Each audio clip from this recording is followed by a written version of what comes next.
У папярэдніх выпусках мы з вами ўжо размаўлялі пра парфумераў і прадпрымальнікаў. А як наконт прэзідэнтаў? Вы здзівіцеся, але свету вядомы выхадзец Беларусі, які кіраваў адной развітай краінай, прычым легітымна. If you know what I mean. Герой сённяшняга выпуску Шымон Перес. Як звычайны хлопчык, які нарадзіўся ў Валошынскім раёне, стаў 9-м прэзідэнтам Ізраіля, традыцыйна раскажу ўжо праз некалькі секунд. Паехалі!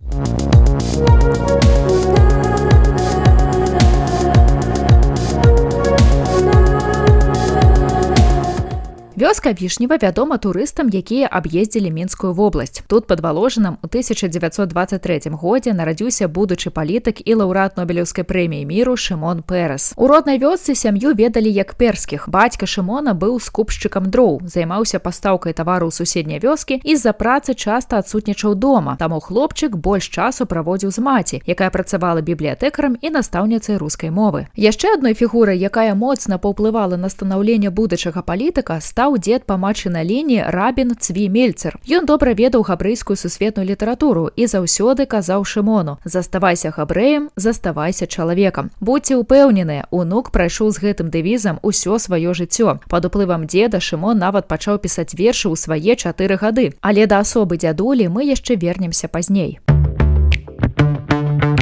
Дзяцінства Шымона магло і далей працякаць у радавым гняздзе пад Валожынам, але ў 34 годзе, калі хлопчыку было 11 гадоў, сям'я перскіх пераехала ў Палестыну. Цытуючы мем, сумнеўна, але окей. Але мы ўсе з вамі ведаем, як безваротна змяніўся свет з пачаткам 40-х гадоў. І для Шымона, і для цэлага Ізраіля ў будучыні рашэнне з'ехаць з беларускай глыбінкі стала па-сапраўднаму лёсавызначальным.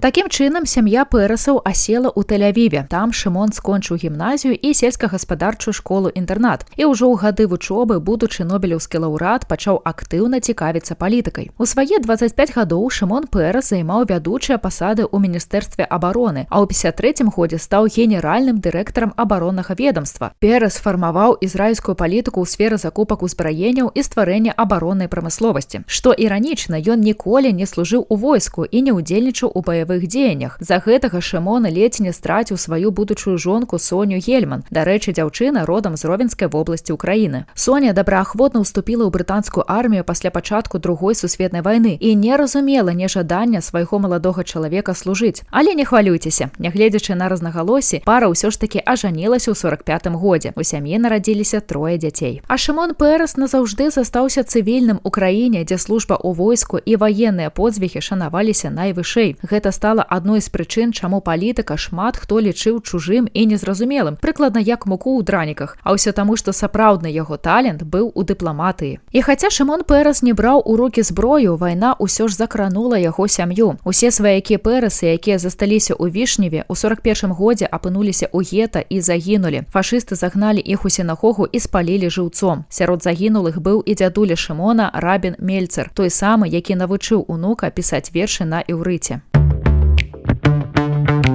А зараз прыйшоў час пагаварыць пра ўклад Шымона Переса ў сусветную палітыку і ўсталяванне міру на Блізкім усходзе, бо менавіта гэта было галоўнай мэтай палітыка. Двойчы прэм'ер-міністр Ізраілю Перес верыў, што дасягненне міру ў рэгіёне рэальна і змог гэтага дабіцца, хоць і не назаўжды, як вы ведаеце з навін. У жніўні 93-го года ў Осла сіламі Переса была падпісана мірнае пагадненне паміж Ізраілем і Палестынай, а ў 94-м годзе Шымон разам з прэм'ер-міністрам Ізраіля Ісхакам Рабіным і лідарам арганізацыі вызвалення Палестыны Ясірам Арафатам атрымалі Нобелеўскую прэмію міру. Але Нобелеўка не адзіная высокая ўзнагарода Шымона Переса. У 2008 годзе каралева Великабрытаніі Елізавета II зрабіла палітыка ганаровым рыцарам Вялікага крыжа. Пересу быў уручаны ордэн святога Міхаіла і святога Георгія 6-й ступені. Гэта найвышэйшая ўзнагарода ў сістэме брытанскіх ордэнаў, якую могуць атрымаць замежнікі. На пасадзе прэм'ер-міністра Перес не спыніўся. Ён стаў прэзідэнтам Ізраіля, хаця і рэкордна позна, у свае 84 гады. 1,5 гады ён быў найстарэйшым дзейным кіраўніком дзяржавы на планеце. Выяўляецца, можна ў такім узросце паспяхова кіраваць краінай і не выжыць з розуму. If you know what I mean, again. Іранічна, што на фоне палітычных поспехаў за Пересам замацавалася мянушка удачлівага няўдачніка. А ўсё праз тое, што той шмат разоў страчваў магчымасць заняць тую ці іншую дзяржаўную пасаду, але ўвесь час заставаўся ў вялікай палітыцы. Сталы ўзрост ніяк не перашкодзіў Пэрэсу весці актыўную прэзідэнцкую дзейнасць. Ён ездзіў па свеце для прасоўвання ізраільскага знешнепалітычнага курсу, хаця пасада прэзідэнта ў Ізраілі лічылася цырыманіяльнай. Заслугі Шымона Пэрэса так моцна шанавала сусветная супольнасць, што ў дзень свайго 90-годдзя палітыка асабіста віншавалі на ўрачыстасці Білл Клінтон і Барбара Стрэйзанд.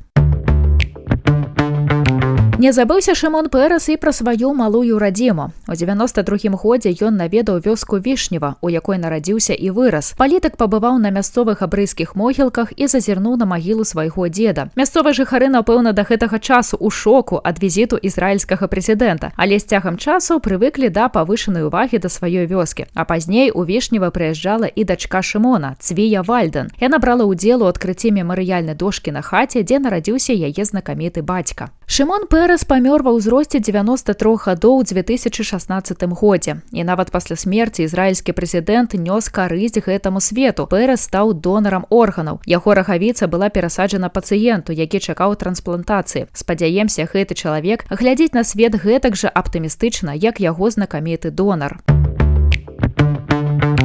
У гісторыі чалавецтва дакладна ёсць прыклады, калі хочацца, каб адзін чалавек двойчы, а то і тройчы пражыў сваё жыццё і з-за гэтага быў удвая карысны свету. Упэўнена, Шымон Пэрэс такіх людзей. І, магчыма, пражыўшы ён другое сваё жыццё з такой жа вернасцю Беларусі, як Ізраілю, мы б зараз казалі пра нашу краіну зусім у іншым кантэксце. Калі вам ёсць што дадаць да зместу эпізоду, абавязкова пакідайце каментары пад выпускам. Гэта дапамагае праекту прасоўвацца. А таксама не забывайце паставіць адзнаку падкасту і заўсёды памятайце, беларусам ёсць кім ганарыцца. Да сустрэчы ў наступных эпізодах.